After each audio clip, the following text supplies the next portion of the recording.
Deuteronomy chapter 8 verse 11, beware that thou forget not the Lord thy God in not keeping his commandments and his judgments and his statutes which I command thee this day. Jump down to verse 17. And thou say in thy heart, my power and the might of my hand has gotten me this wealth. But thou shalt remember the Lord thy God, for it is he that giveth thee power to get wealth, that he may establish his covenant, which he sware unto thy father, as it is this day. Praise the Lord. Hallelujah.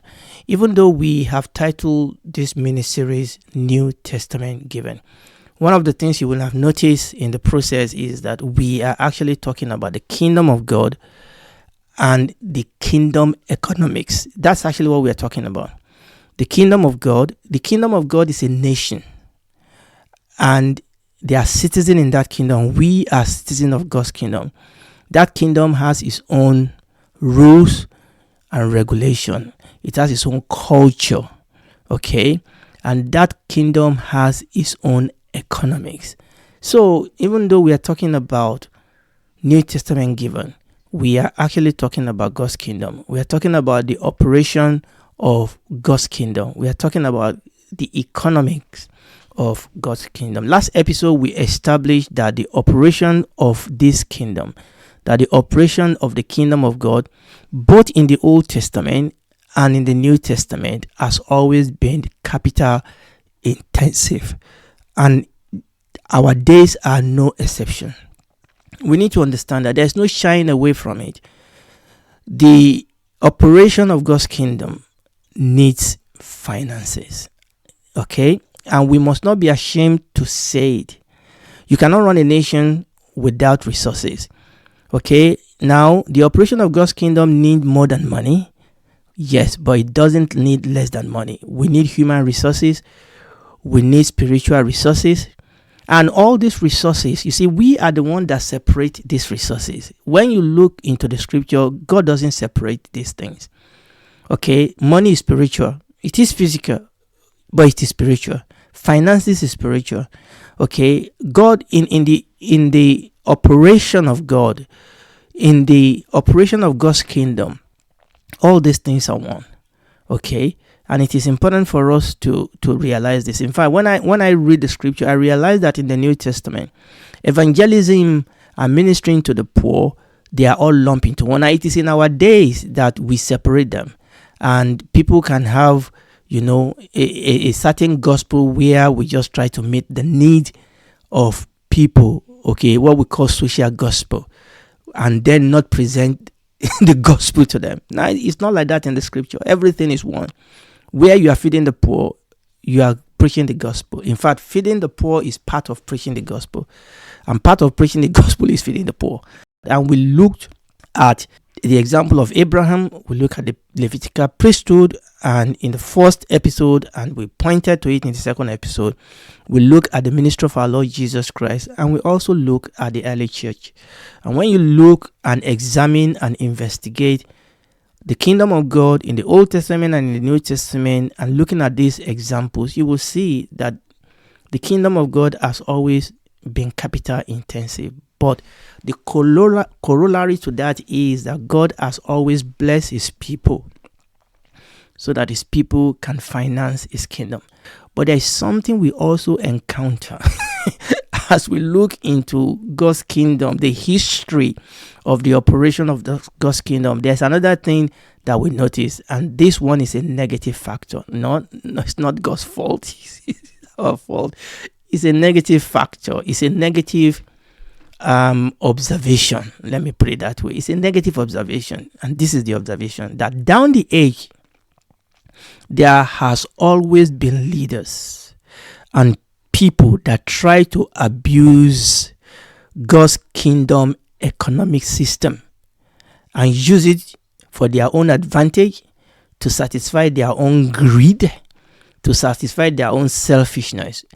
Down the age, you will notice that there have always been leaders and people that have tried to play the system, that that God has put in place, play to their own selfish advantage.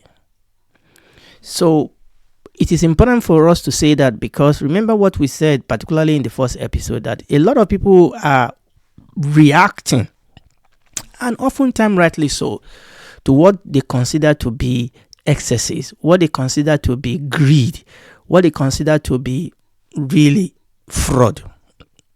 So-called minister, so-called, prosperity ministry that is really all about greed, so-called prophets, so-called apostles, that actually is all about greed, is all about lining their own pocket. And a lot of people react to that. But what I want you to note is that this is not new. Okay, simple. Now, we are not justifying it, but we need to understand that this is not new. It has always been, and it will always be. There will always be people that want to play the system, that want to take advantage of the economic system that God has put in place so that they can enrich their own pocket. An illustration of such self-centered, greedy shepherds that abuse and take advantage of the sheep, such illustrations are bound in the scripture. There are so many in the scripture. The Bible called them shepherds. The Bible called them leaders of my people. Example of such people that feed themselves rather than feed the flock abounds in the scripture. But we'll take one example from the Old Testament. We can go to the New Testament also. When Paul was preparing to depart, he called the leaders in Ephesus. When you read Acts chapter 20, he said, look, I know after me ravenous wolf will come, seeking to get, people, disciple after themselves. I know there are people that are building their own kingdom, not the kingdom of God. I know there are people that are following their own vision, their own egotistic vision, and not the vision of God. I know that. But what I'm saying is that it is not new. The reason I'm saying this is for us to see how God dealt with such people. And this is the way we must also deal with those people. Because oftentimes, the reaction of people to this group of people in themselves has created other problems, because we have not reacted in biblical way. And while we are trying to correct a wrong, we has also caused a lot of problem. And that is the issue. So let us read one example, just one example from the Old Testament. I'm going to read Ezekiel chapter 34. So I'm going to read from verses 1 to 6. And the word of the Lord came unto me, saying, Son of man, prophesy against the shepherds of Israel. You see, here is God. God himself is asking the prophet to prophesy against who? Shepherds of Israel. These are people that God has put in place to lead his people, to protect them, to shepherd them, to feed them, to lead them. But what's the problem? Son of man, prophesy against, is a prophecy against the shepherds of Israel. Prophesy and say unto them, thus saith the Lord God unto the shepherds, woe be to the shepherd of Israel that do feed themselves. Should not the shepherd feed the flocks? Yea, you eat the fat, and you clothe you with wool. You kill them that are fed, but you feed not the flock. The disease have you not strengthened, neither have you healed that which is sick, neither have you bound up that which was broken, neither have you brought again that which was driven away, neither have you sought that which was lost, but with force and with cruelty of that rule. Listen to me. I still have a couple of verses to read. This could not have been any more relevant if it was written today. Every single thing that is written here is what we face today. Leader so-called, minister so-called, man of God, woman of God so-called, that it's not about the flock, really, it's about them. He said they've not strengthened the disease, they've not fed the flock, they've not healed the sick. Even a whole lot of the healing that are advertised are fake. Now, don't misunderstand me, I believe in healing, and they are still genuine healing. But a whole lot of this testimony, all of them have been proven to be fake. It's all about us. He said they've not bound up that which was broken. They've not brought again that which was driven away. They've not sought that which was lost, but with force and cruelty have you ruled. And sometimes I marvel at the cruelty of some of these people. But what we are saying is that it's not new. This is Ezekiel. Ezekiel could have written this today. That's my point. Let's move on. Let's read verse 5. Because verse 5. And they were scattered, the flock was scattered, because there was no shepherd. And they became meat to all the beasts of the field. When they were scattered, my sheep, these are God's people, these are God's sheep. My sheep wandered through all the mountains and upon every high hill. Yea, my flock was scattered upon all the face of the earth, and none did search or seek after them. I mean, I can sit here and talk about the evil and the wickedness of these so-called shepherds, these hirelings, the Bible called them. In John chapter 10, they are hirelings. Very loud, very bogus, very proud. These people, they advertise themselves. It's about them. Yes, they slap the name of the Lord, but it's about them. That's what Ezekiel is saying. Okay? The point is, this is not new. That's my point. I mean, you can read the whole of Ezekiel chapter 34. Also, read Jeremiah chapter 23, verses 1 to 6. So, there was a big problem, even in those days. The same problem we have today.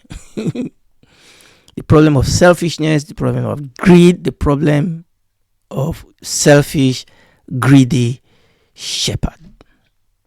The question is, what was God's solution to this problem? Now, this is why I have brought you here. How did God react to this evil, wicked, greedy, selfish shepherd? We are going to read verses 23 to 24 and see how God reacted. And one of the things you will see is that God did not dismantle the structure he has put in place because of these people. Yes, these people are trying to gain the system. They are trying to take advantage of the system. God did not dismantle the economic structure that he has put in place, the administrative structure that he has put in place. God did not dismantle them, that structure, just because of the evil of some people. You remember that parable of the man that sowed a good seed and the evil people go and sow bad seed, and his servant came and said, didn't you sow good seed? Where did this wheat come from? Should we go and pull them? He said, leave them alone. Let them all grow together. But there's going to come a judgment. He said, at the harvest, my angel will deal with them. God did not dismantle the structure. Not in the Old Testament, not in the New Testament, because of these people. You see, the problem oftentimes is that oftentimes a lot of our theology are reactive. But the thing is that we cannot live our Christianity just by being reactive. We have to be proactive. It's all about, digging our roots deep, building foundation, and then we can correct. And then we can rebuke. And this is very, very important. God did not dismantle. I know I'm repeating it, but it is important. What God did is God held those leaders, those shepherds. God held them accountable. God said, woe are you. God held them accountable. God judged the corrupt leaders. Now, some of those judgments may be visible to us. Some of those judgments may not be visible to us. Some of those judgments may be now. Some of those judgments will be in the future. But everybody and anybody that take advantage of God's flock, that take advantage of the system that God has put in place, they will not get away with it. God himself will judge them. God said, vengeance is mine, saith the Lord. I will judge them. So God himself held them accountable and judged corrupt leaders. And then God set up holy and righteous shepherd over his flock. Let me say what I've said again. Please don't lump every shepherd together. Please. Yes, they are corrupt shepherds, but they are equally holy, honest, godly, God-fearing shepherd and leaders that are trying their best to do this work. And many of them are suffering because they've been tainted by the evil of this wicked shepherd. Many ministries are suffering today because they have been tainted because of this evil shepherd. Let's continue to read Ezekiel chapter 34, but we read verses 23 and 24. God said, "And I will set up one shepherd over them, and he shall feed them. Even my servant David, he shall feed them, and he shall be their shepherd. And I, the Lord, will be their God. And my servant David, a prince among them. I, the Lord, have spoken it." Now, this is God's answer to the problem of these selfish, corrupt leaders. God is not going to tear down and dismantle his kingdom and the structure is put in place because of these people. But God said, "I will judge them. I will expose them. I will deal with them. But I will set up righteous, godly, God-fearing leaders to feed my flock, to lead them." Using David as an example. Now, if you read all the way through that Ezekiel chapter 34, and read down verses 17 to 19, in particular 22, you will notice that the sheep also have their own responsibility and duty as a sheep. And this is very, very important. We've talked about the excesses of the shepherd, but we also talk about good shepherd. But there are also bad sheep, and there are also good sheep. This is very, very important. Remember, please, that when the shepherd keep the sheep also have their own duty. Okay? The sheep are not supposed to be fed and just be there. They have their own duty. Their wool and the milk they produce and all those things are for the good of the population.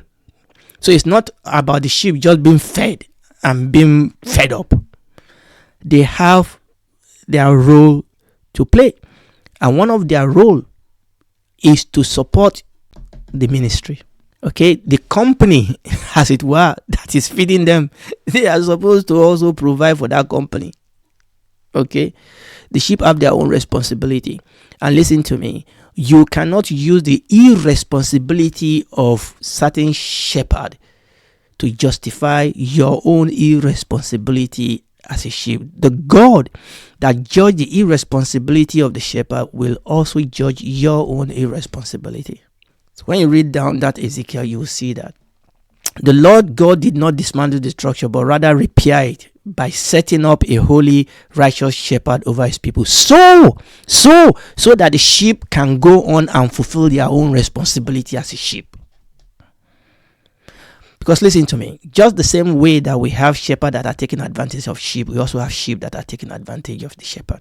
Just like we have shepherds that are playing and gaming the system, we also have sheep that are gaming the system. And God will equally judge both sides. Now, that was in the Old Testament. By the time of our Lord Jesus Christ, the villain were the Sadducees. They were the perpetrators. They were the ones that were gaining the system. Let's read that in Matthew chapter 21. Matthew chapter 21. Remember what I'm saying. These people is always been there. Matthew chapter 21 verses 12 to 14. And Jesus went into the temple of God and cast out all them that sold and bought in the temple, and overthrew the table of the money changers and the seat of them that sold doves, and said unto them, It is written, My house shall be called the house of prayer. What has happened? But you have made it den of thieves. Then verse 14. And the blind and the lame came to him in the temple, and he healed them. A whole lot of what goes for ministry, particularly in the charismatic all over the world, they are just den of thieves. But we must never throw the baby out with the bathwater. There is a baby. They are righteous, godly, God-fearing men and women that are doing great job out there in God's kingdom. The Bible says here the Lord Jesus dealt with the thieves. In our past episode, we talk about the Sadducees, how they came to be. They were the ones that were leading in the temple. They've turned the house of God into a business center, a money-making venture. The Lord Jesus Christ didn't pull down the structure. He exposed the evil leaders. He drove them away, topple over their shop, And the Bible says, in that same temple, the blind came to be healed. When you go to the book of Acts, and when you read the letter of Paul, you will see that over and over again, there is illustration of people who want to gain the system for their own selfish end. Is there?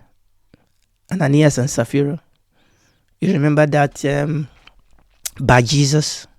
And you can go on and on. When you read the letter of Paul, he even name names of people that want to gain the system. My point is this. This is my point. My point is that false self-centered shepherds have always existed, both in the history of Israel and equally in the history of the church. Indeed, there are such many greedy shepherds in the church today. Okay? But there's a way God dealt with them, and that is the way God wants us to deal with them today. So we have gone from the Old Testament to the New Testament. We have looked at the operation of the kingdom of God under this different dispensation. We have seen that the operation of God's kingdom on earth down the age has been capital intensive, even when the kingdom of God is being run by godly, righteous, holy people. Number two, that God has put an economic system in place to support the work of his kingdom. Number three, that there's always been selfish leaders that want to take advantage of that system. But number four, that God's answer is not to dismantle his kingdom economic structure, but rather to repair it. And we too must do the same. Praise the Lord. We too must do the same. If you find yourself in a system that is corrupt and the Lord has given you the grace and the position to change it, then be a salt, be a light in that place.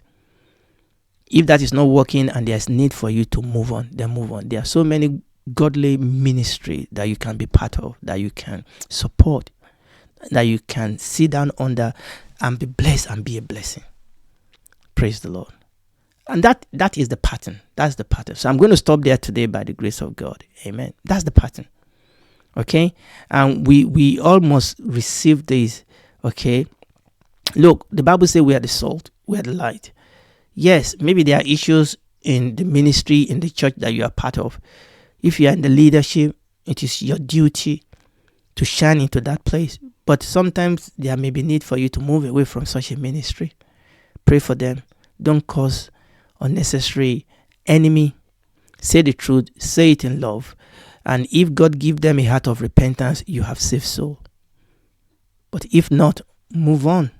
Move on to somewhere else where the fear of God is, where the presence of God is, where you can serve, where you can support what God is doing in that ministry and in that nation. And if you are listening to me tonight, I want you to know that God loves you. And that is why the Lord Jesus came to die for you. And listen, everything that is going on in the world today, the Bible already prophesied.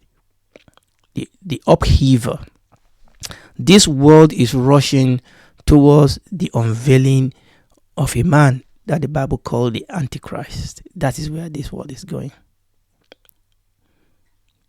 And then the Bible says there's going to be a 7-year period of great tribulation, the Bible calls it. And after that, the Lord is going to come and judge this whole system and set up his kingdom physically, the millennial reign of Christ. And then after that, it will wipe everything off, create a new heaven and a new earth. And it is only those people that have allowed him to save them that will be a member of that kingdom. And you can be a member. Admit that you're a sinner, you cannot save yourself. Go to him, ask him to save you. He will save you. All have sinned, falling short of the glory of God. But the grace of God has been made available through the Lord Jesus Christ. He will save you, and then he will be your Lord and God. He will walk with you. You'll be able to fulfill his purpose on earth, and that is to be blessed and be a blessing. And when this is all over, you can spend eternity with him in the new heaven and the new earth.